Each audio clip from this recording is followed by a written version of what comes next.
घर एकदम रेडी कन्डिसनमा छ। अबको हप्ता दिनमा मजाले सकिन्छ। 20 फिटे पिच बाटोबाट एक किताभित्र यो हामी आफै ढलान गरिदिन्छौँ। अब यो पनि एउटा गेट भयो, यो नि अर्को एउटा गेट भयो। दामी पार्किङ नि एकदम स्पेसियस छ। अहिले बत्तीको कामहरू हुँदैछ। अबको हप्ता दिनमा कम्प्लिट गर्ने प्लान हो हाम्रो। एकदम कोठाहरू पनि राम्रो मिलेको, फल सिलिङ पार्केटिङ आइहाल्ने भयो। ट्याक्क हाम्रो काम हुँदैछ पनि एकदम बबाल दामी हुँदैछ।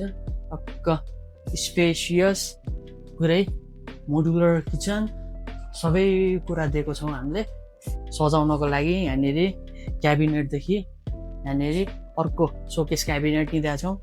फल सिलिङ पनि एकदम बबाल छ।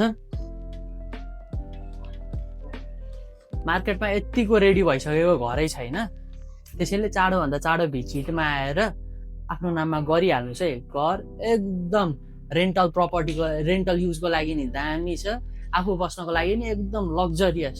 यो किचन देखेर थाहा भइहाल्छ नि कतिको लग्जरियस हुन्छ भनेर।